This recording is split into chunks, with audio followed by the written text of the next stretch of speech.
Om Swastiastu pemirsa Bali TV dimanapun Anda berada, kembali saya Nyoman Winata, redaktur pelaksana harian Bali Pos menjumpai Anda dalam Bali Pos Talk. Untuk edisi kali ini saya akan mewawancarai Guru Besar Fakultas Ekonomi dan Bisnis Universitas Pendidikan Nasional, dan beliau juga sebagai dekan dari Fakultas Ekonomi dan Bisnis Undiknas. Beliau adalah Profesor Ida Bagus Rake Suwardana. Kita sapa langsung narasumber kita. Om Swastiastu, Prof. Om Swastiastu, Pak Nyoman. Pinapigatra, sehat? Sehat, sehat, semangat. Ya. Prof, kita akan berbicara tentang ekonomi Kerti Bali yang sekarang lagi terangkat ya, karena juga disampaikan oleh ini merupakan konsep yang disampaikan oleh Pak Gubernur Koster ya, dan kemarin juga diluncurkan peta jalannya oleh langsung oleh Presiden ya. Mungkin masyarakat perlu diberikan pemahaman awal, Prof, tentang apa keistimewaan dari konsep ekonomi Kerti Bali ini, Prof? Karena ini kan masih agak awam juga masyarakat kita. Silakan, Prof. Konsep ekonomi Kerti Bali adalah konsep dari Bapak Gubernur yang ingin mengembalikan kekuatan ekonomi yang dimiliki oleh masyarakat Bali.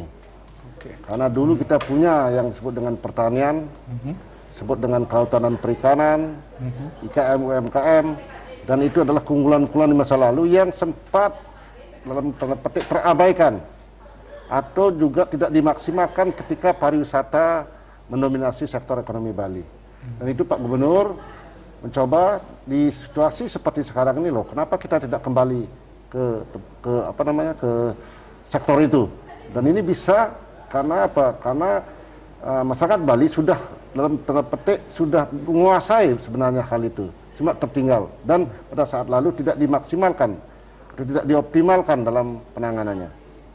Jadi konsepnya adalah bagaimana mengembalikan, artinya secara sederhana melakukan transformasi dari pariwisata ke pertanian. Pertanian dan beberapa, misalnya sektor pertanian lainnya, dan sektor lainnya, ekonomi kelautan, ada industri di sana, ada juga termasuk yang ekonomi kreatif serta digital.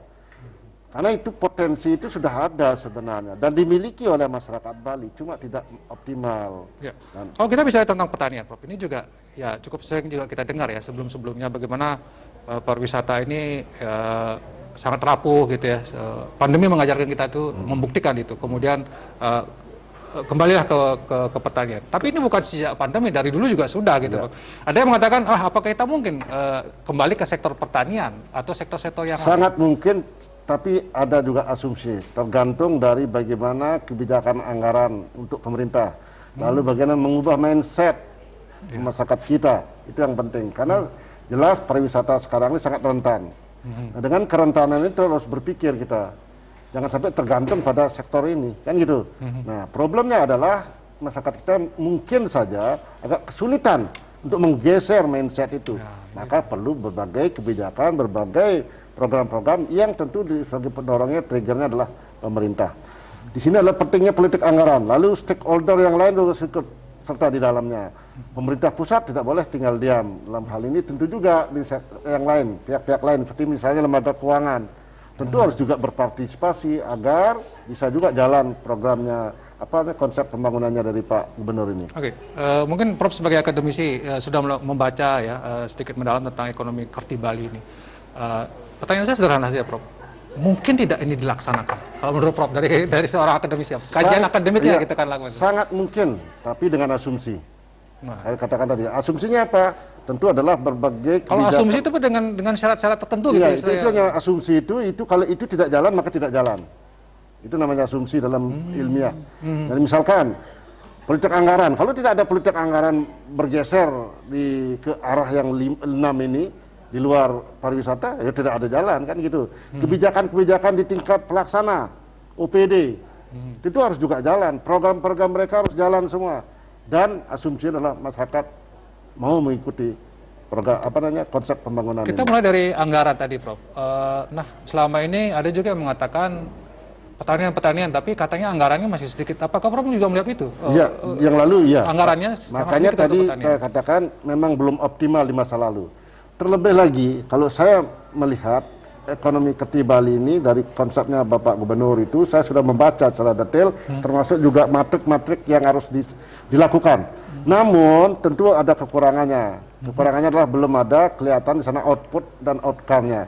Harusnya ketika membuat program atau konsep seperti ini, maka harus jelas tolak ukurnya berupa output atau dan tentu yang paling bagus adalah outcome. Bagaimana dampak dari program itu. Nah, itu harus dicantumkan sehingga bisa mengukur keberhasilan OPD, keberhasilan para pelaku, pelaksana. Kan itu dipakai patokan. Harus ada indikator-indikatornya gitu. Harus ada itu indikator. yang namanya output atau outcome itu yang belum ya, dibuat, belum ada sampai pada saat saya bedah buku itu. Tapi mungkin akan disusulkan mungkin ya, Prof. Mungkin akan disusulkan dan juga timelinenya. Kapan selesai misalkan program misalkan generasi muda menekuni ekonomi kreatif misalkan. Kan harus ada berapa jumlahnya, lalu bagaimana hasilnya? Apakah sudah bisa diekspor? Apakah bisa memberikan penghasilan pada pelaku? Kan seperti itu, harus ukuran-ukuran itu harus jelas agar kelihatan keberhasilan. Tidak hanya semata-mata dalam konsep tataran. Terlebih lagi begini, ini konsep ini kan muncul ketika pandemi. Pandemi sudah membuktikan bahwa pariwisata sangat rentan. Ya. Nah, lalu apakah nanti ketika pandemi ini berakhir tidak lagi kembali ke industri pariwisata? Kan itu problem berikutnya. Ya. Karena tentu lebih menarik. Makanya pada saat saya menyampaikan ulasan mengenai buku ini, saya katakan ini jangan sampai pada saat pandemi balik lagi ke industri pariwisata. Padahal dalam konsep ekonomi kreatif Bali, pariwisata adalah sebagai bonus tambahan penghasilan. Nah, takutkan lagi balik lagi jadi primer dia gitu.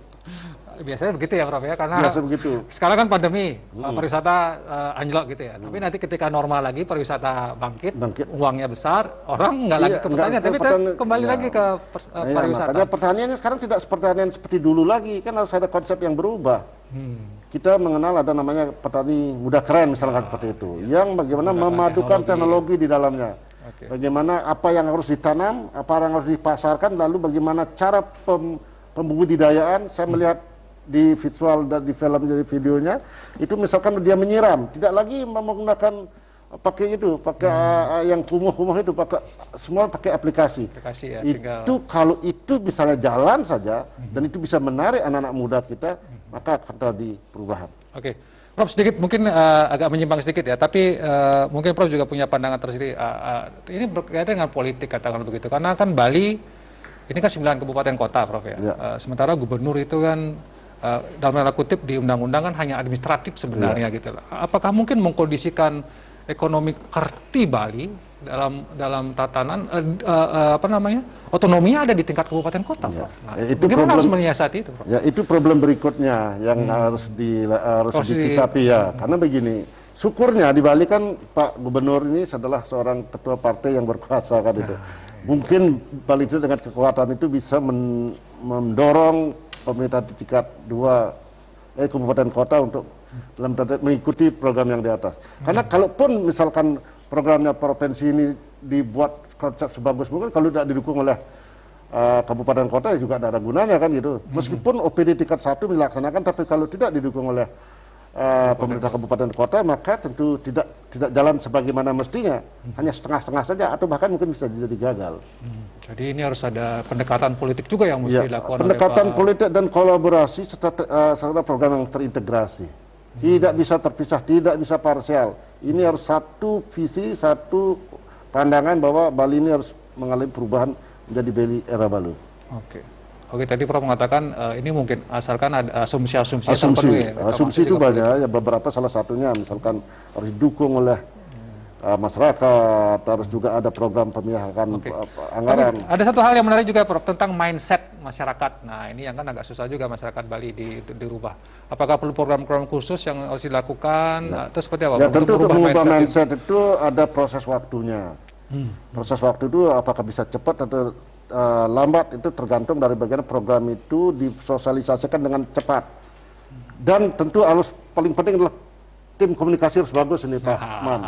Tim komunikasi dari pemerintah provinsi harus bagus sehingga tidak lagi program ini hanya sekedar dianggap pencitraan dan lain sebagainya. Kan tim komunikasi ini akan meyakinkan masyarakat bahwa Bali ini harus berubah, Bali era baru, kan begitu. Tim komunikasi mengkomunikasikan, mensosialisasikan gitu ya, Prof. Ya, itu untuk merubah mindset. Karena memang lagi-lagi kaitannya bisa jadi urusan politik gitu ya, Prof. Oke, mungkin tentang timeline. Tadi kalau saya tidak salah membacanya akan dilaksanakan di tahun 2022 ya Prof. Ya? Ada target waktu mungkin berapa dalam jangka waktu 5 tahun, berapa tahun ini akan diwujudkan? Artinya Ekonomi itu akan Kreatif terjadi. Bali kalau dilihat secara komprehensif memang memerlukan waktu yang lama. Tapi tentu harus ada ukuran-ukuran yang cepat kan. Masih ada percepatan gitu ya? Ada bukti. Misalkan tahun 2022, maka di akhir 2022 harus ada bukti bahwa ada perubahan kan begitu. Apalagi 2023 ada pelaksana gubernur kalau salah. Ya, PLT 2024 ya. 2024. Tapi 2023 sudah Sudah 1 tahun kan ada pimpinan daerah sementara kan, sampai pemilu 2024 yang ini serentak. tantangan tersendiri lagi ya. Prof? Tantangan tersendiri harus mereka yang bisa melanjutkan programnya Pak Gubernur ini. Dan yang paling penting 2022 sudah ada wujud itu, sudah ada muncul atau kelihatan hasil dari ekonomi ada kreatif. outcome-nya tadi. Ya, output paling tidak. Output Outcome kan dulu ya. masih agak lama Masih karena lama ya. berapa yang direkrut bagaimana hasil ekspor dan segala macamnya. Kalau itu ekspor. Oke. Baik Prof, sebagai closing statement Prof, mungkin menekankan kembali atau menegaskan kembali Prof, tidak saja kepada gubernur sebagai pelaksana utama nanti dari konsep ini, tapi juga saya kira masyarakat juga perlu ya, stakeholder yang lain mungkin Prof ada masukan ya. Silakan. Masyarakat Bali harus menyadari bahwa kita ini hidup di zaman yang sudah agak berubah. Digitalisasi sudah masuk kemana-mana, dan itu di masa lalu Bali sangat dominasi oleh sektor pariwisata. Kita harus bisa mengubah itu, mindset kita harus bergeser sedikit, paling tidak sedikit. Kalau bisa ekonomi kreatif Bali ini menjadi solusi masyarakat Bali untuk menjadi sejahtera lebih baik ini. Ekonomi kreatif Bali, jadi sejahtera bagi kerama Bali. Oke, terima kasih Prof atas waktunya dan pemaparan yang sudah Prof sampaikan kepada masyarakat juga melalui program Bali Post Talk. Tentu kita adalah, tadi saya tertarik dengan bagaimana masyarakat Bali menjadi lebih sejahtera Prof ya. Karena pandemi ini mengajarkan kita banyak hal, bagaimana pariwisata sebenarnya tidak begitu firm untuk sebagaikan andalan Prof ya, harus ada perubahan-perubahan mindset dan segala macam. Pak Gubernur sudah menawarkan apa yang disebut dengan ekonomi kreatif Bali ini. Mudah-mudahan ini bisa direalisasikan karena kita bersama ingin keluar dari pandemi ini menuju kesejahteraan yang lebih baik. Bali bangkit, itu yang kita harapkan. Sekali lagi terima kasih atas perhatian Anda. Saya tutup Bali Post Talk ini dengan Parma Santi. Om Santi. Terima kasih, sampai jumpa. Oke.